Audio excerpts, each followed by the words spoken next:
श्वेतांजलि श्वेतांजलि नामधेयस्य विनय विहार नामधेयस्य सह कुटुंबस्य आयुरारोग्यैर्भुक्त्यर्थं श्रीवेंकटेन श्रीनिवासः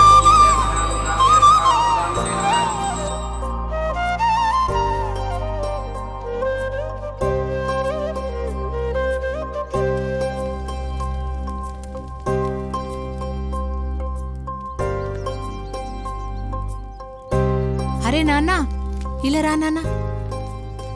అలా అల్లరి చేయకూడదు నాన్న.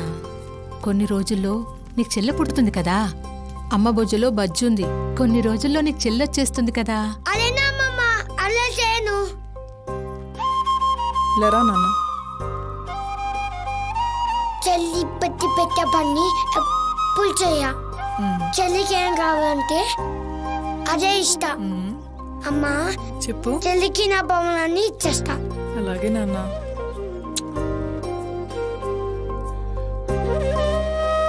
నా ఫ్రెండ్ని చూసి చాలా కాలమైంది. ఒకసారి చూడాలనిపిస్తుంది. ఎలాగో రేపు నా శ్రీమంతం కదా, తనని ఇన్వైట్ చేస్తాను. Good morning madam. ఏంటి ఎస్పీ గారు ఇంత పొద్దునే వచ్చారు? ఏదైనా ఇంపార్టెంట్ థింగ్ ఉంటే తప్ప మీరు ఇంత పొద్దునే రారే. అవును మేడం, మీతో అర్జెంటుగా ఓ విషయం మాట్లాడాలి మేడం. సరే కూర్చోండి, చెప్పండి ఏంటంత ఇంపార్టెంట్ మ్యాటర్? ఇది చాలా కాన్ఫిడెన్షియల్.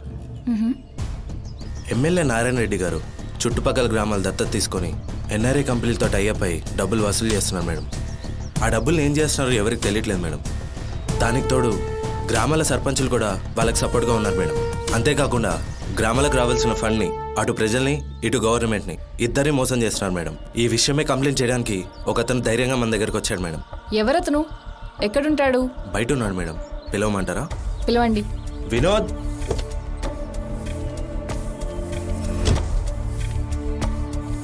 నమస్తే మేడం, నా పేరు వినోద్ అండి. నేను ఆర్ఎస్సి గ్రూప్లో అకౌంట్ సెక్షన్లో వర్క్ చేస్తున్నాను. గత 6 నెలల క్రితం ఎమ్మెల్యే నారాయణ రెడ్డి గారు మా కంపెనీ నుంచి అమౌంట్ తీసుకున్నారు. అయితే అది వీరవెల్లి గ్రామం డెవలప్మెంట్ కోసం అని చెప్పి తీసుకున్నారు. నేను మా సిస్టర్ మ్యారేజ్ కోసం ఊరు వచ్చినప్పుడు చూస్తే గ్రామం పరిస్థితి చాలా దారుణంగా ఉంది. అయితే ఏం జరుగుతుందో అనే అనుమానంతో ఎమ్మెల్యే నారాయణ రెడ్డి గారు చేస్తున్న మోసాల గురించి ఎంక్వైరీ చేశాను మేడం. వాటికి సంబంధించిన వివరాలు ఇందులో ఉన్నాయి. అవి ఎక్కడ సబ్మిట్ చేయాలో తెలియక ఎస్పీ గారిని కలిసి జరిగిందంతా చెప్పాను మేడం. 1 మినిట్ అండి. చెప్పు దివ్య, చాలా రోజులైంది కాల్ చేసావు. నువ్వు ఎంత బిజీగా ఉన్నా నేను అడిగిన వెంటనే కాదనకుండా వస్తావని నీకు కాల్ చేశాను. చెప్పు ఏంటి, ఏదైనా ఇంపార్టెంటా?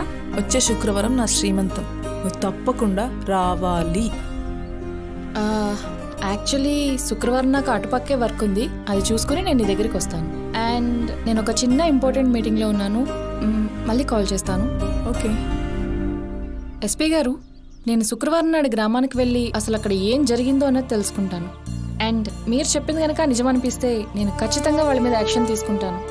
అప్పటిదాకా నేను మీకు టచ్లో ఉంటాను, మీరు వెళ్ళిరండి. Yes ma'am.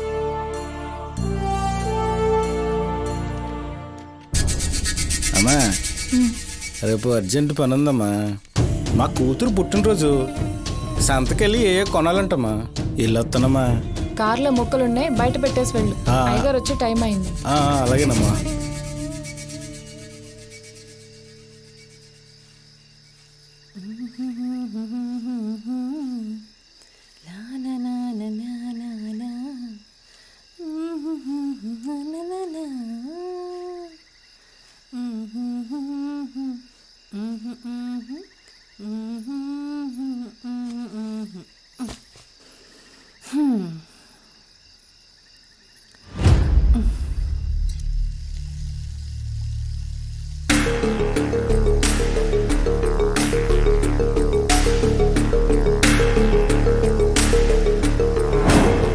ఏంటయ్య గారు కళ్ళెటో తిరుగుతున్నాయి? అరే సూర్య, ఇంట్లో పనసపండు ఉందని చెప్పి కమల పండు తినడం మానేస్తామేట్రా? ఇప్పుడు డాక్టర్లు కూడా ఏదో అంటున్నారా, అది రాత్రిపూట కమలాలు తినండి మంచి రంగు వస్తారంటున్నారా. అసలే మీ అమ్మగారు ఈ మధ్య నేను బాగా నల్లపోసన అయిపోయిన అంటున్నారా. నువ్వు వెళ్ళి ఆ కమల పండు సంగతి ఏంటో చూడరా. ప్రెసిడెంట్ గారు ఎన్నిసార్లు చేసినా ఫోన్ ఎత్తటండి బాబు. ఏంట్రా అంత ఆశపడుతూ వచ్చావు? ఏంటంత అర్జెంట్ మ్యాటరు? నాకు అసలే కమల పండు తినే టైం అయింది. మీరు మీ కమల పండు ఎప్పుడైనా తినొచ్చు కానీ నేను చెప్పిన మాట వెళ్ళదనుకోండి, మీరు అయిపోతారు కమల పండు రసం. ఏంటో మ్యాటరు? సరే నేను చూసుకుంటాను, వెళ్ళరా.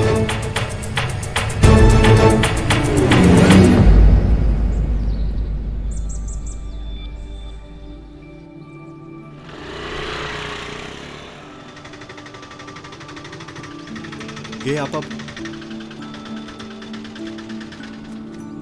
दिव्या दिव्या प्लीज दिव्या दिव्या प्लीज నీకు ఒకసారి చెప్తే అర్థం కాదా? నీకు నాకు ఎలాంటి సంబంధం లేదంతే. అయ్యో ప్లీజ్ నేను చెప్పేది ఒకసారి విను. నేను ఇక్కడికి అల్లరి చేయడానికి రాలేదు, నీతో ఒక విషయం చెప్పడానికి వచ్చాను.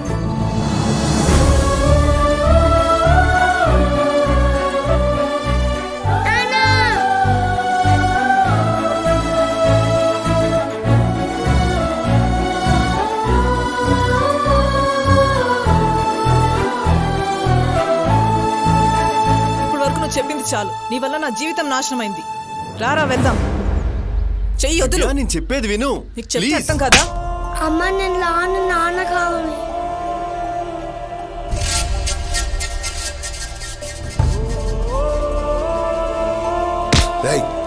ఎంత ధైర్యరా!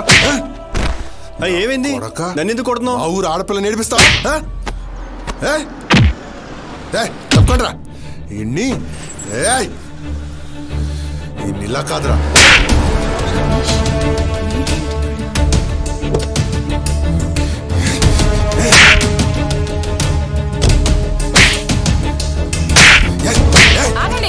ఏం జరుగుతోంది ఇక్కడ?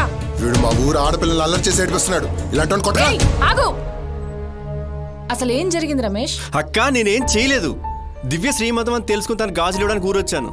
ఆటో దిగేసరికి బాబుని తన్నే చూసి సరే అక్కడే మాట్లాడిచ్చి వెళ్దాం అనుకున్నాను. ఈ లోపలే దివ్యని నేనేదో ఏడిపిస్తున్నాను అనుకుని ఇదంతా చేస్తున్నారు. అతని భార్యతో అతను మాట్లాడితే అందులో తప్పే ఉంది.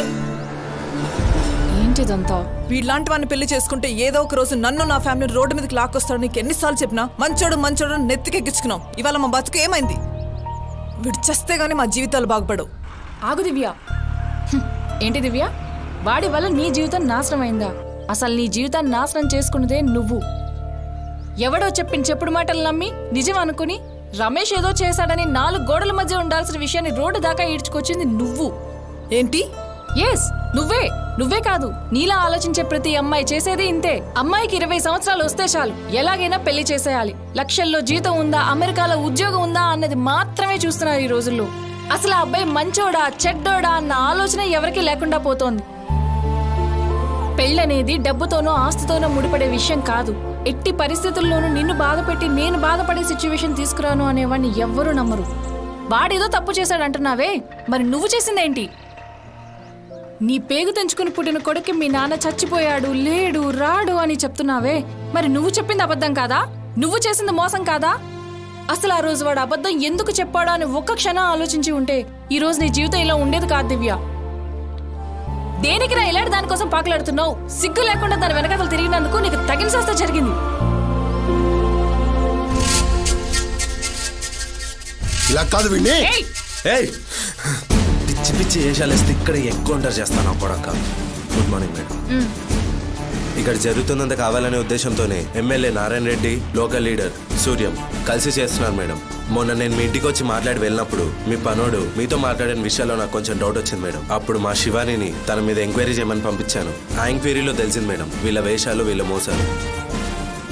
ఎస్ మేడం, ఈ గ్రామ సర్పంచ్ ఇంకా ఎమ్మెల్యే చేస్తున్న అక్రమాలన్నీ నిజం. మీరు రాబోయేది, ఇక్కడికి వచ్చి చేయబోయేది అంతా ముందే తెలిసి కేవలం ఈ టాపిక్ డైవర్ట్ చేయడానికి మాత్రమే ఇదంతా చేస్తున్నారు.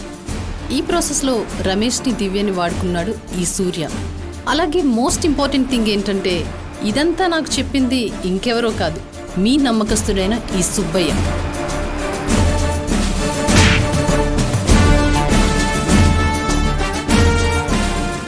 పాపం అభం తెలియని అమాయకుల మీద వీళ్ళ ప్రతాపం చూపిస్తున్నాం మేడం. ఈ లోకల్ లీడర్ సూర్యం ఈ రమేష్ని రెచ్చగొట్టి ఇక్కడికి పంపించి కావాలనే ఉద్దేశంతో ఇదంతా చేస్తున్నాను మేడం. ఏంటి ఎమ్మెల్యే గారు, ఒక ఎమ్మెల్యే అయ్యండి ఇలా చేయడానికి మీకు సిగ్గనిపించడం లేదా? మీరు దత్తత తీసుకున్న విషయాన్ని ఏ ప్రభుత్వ కార్యాలయంలో గానీ కలెక్టర్ ఆఫీస్లో గానీ నమోదు చేయకుండా ఇలా ఎవరిని మోసం చేద్దాం అనుకుంటున్నారు? రాష్ట్రాన్నా లేక రాష్ట్ర ప్రజలనా?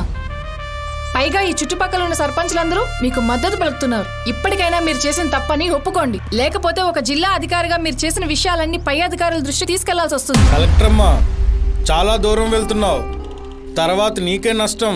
అడ్డదారుల్లో చాలా దూరం వెళ్ళింది మీరే. ఇప్పటికైనా అడ్డదారి నుంచి బయటకు వచ్చే అవకాశం నేను మీకు ఇస్తే అది మీకే మంచిది. శభాష్ శభాష్. ఏం చేస్తావు నువ్వు? ఏం చేస్తావని నువ్వు?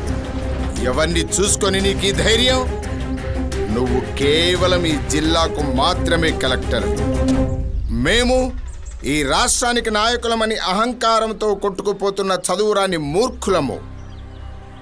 లేకపోతే ఒక్క బిర్యానీ ప్యాకెట్ 2 సారా ప్యాకెట్లతో తూలిపోయే మాలాంటి మగవాళ్ల మధ్యన నలిగిపోతున్న మీలాంటి ఆడవాళ్ళు ఏం చేస్తారు? ఏం చేస్తారో నేను చూస్తాను. ఛీ, నీది మనిషి జన్మేనా? ఇలాంటి వాళ్ళందరూ మిమ్మల్ని నమ్మి ఓటేసింది ఎందుకు? కష్టం వచ్చినప్పుడు మా ఇంటి గడప ముందు మా అన్న ఉన్నాడనే ధైర్యం కోసం. అదే ధైర్యంతో వీళ్ళు మీకు ఓటేస్తే మీరు చేసేదేంటి? నన్ను క్షమించమ్మా. ఇలాంటి వాళ్ళని మీరు ఏం చేయాలనుకుంటున్నారో చేయండి, దానికి నా పూర్తి మద్దతు ఉంటుంది. మా నుండి మీకు ఎలాంటి సహాయం కావాలో చెప్పండి, చేయడానికి సిద్ధంగా ఉన్నాం. సార్, నాదొక చిన్న మనవి, తప్పుగా అనుకోరు కదా? చెప్పండి అమ్మా, చేస్తానని అంటున్నానుగా. అది కూడా ఈ ప్రజల సమక్షంలో మాటిస్తున్నాను. చెప్పు, అదేంటో. ఈ రోజు నుంచి గ్రామాన్ని దత్తత తీసుకోవాలనుకునే వాళ్ళు ఎవరైనా సరే గ్రామ ప్రజలందరి సమక్షంలో గ్రామ దత్తత పట్టా పేపర్స్ పై సంతకం చేయించాలి సార్. అలాగే తీసుకున్న వాళ్ళ సంతకం కూడా. ఇలా చేయడం వల్ల ప్రతి ఒక్కరికి ప్రశ్నించే హక్కు ఉంటుంది. ప్రతి గ్రామంలోనూ PICU సిస్టమ్ డెవలప్ చేయాలి సార్. ఇలా చేయడం వల్ల గ్రామంలో ఎవరికి ఏ సమస్య ఉన్నా PICU సిస్టమ్ లో పోస్ట్ చేయడం వల్ల గవర్నమెంట్ వెంటనే యాక్షన్ తీసుకునేలా ఉండాలి సార్. దీని ద్వారానే గ్రామంలో జరిగే ప్రతి యాక్టివిటీని ప్రజలందరూ తెలుసుకునే అవకాశం కలుగుతుంది సార్. రాబోయే ఎలక్షన్స్ లో నామినేషన్ వేయాలనుకునే వాళ్ళు ఎవరైనా సరే వాళ్ళ ఒరిజినల్ సర్టిఫికేట్స్ ని సబ్మిట్ చేయాలి సార్. మినిమం అర్హత డిగ్రీ ఉంటే తప్ప ఏ పొలిటికల్ సర్వీసెస్ కి అర్హత ఉండదు అని ప్రతి కార్యాలయంలోనూ ఉంటే తప్ప ఈ వ్యవస్థ మారదు సార్.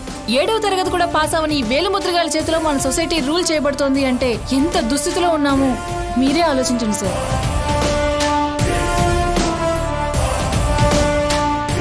తప్పకుండా అమ్మా, ఈ సమస్యను పైదాకా తీసుకెళ్లి ప్రతి గ్రామంలో అమలు జరిగేలాగా చూస్తాం.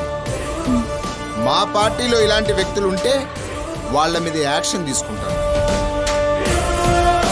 కానీ మీరు ఓటు వేయడానికి ముందు మీ దగ్గరకు ఓటు అడగడానికి వచ్చిన వాళ్ళది ఏంటి అర్హత అని మీరందరూ అడిగిన రోజు ఈ వ్యవస్థ మారుతుంది. మార్పు అనేది మా దగ్గర నుండి కాదమ్మా, మీ దగ్గర నుండి రావాలి. మార్పు ముందు మీ దగ్గర నుండి రావాలి. కానీ మీలాంటి ఆడవాళ్ళు సమయానుకూలంగా ఆలోచిస్తే ప్రతి గ్రామము నిత్య కళ్యాణ వైభోగం అవుతుంది. వస్తానమ్మా.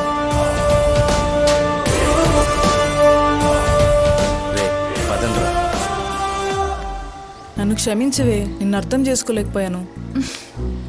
ఒసేయ్, నిన్నే పొగ చూపిస్తున్నావా? నాకెవరు లేరనుకున్నావా? పోవే, నాకు మా ఆయన మా అబ్బాయి ఉన్నారు.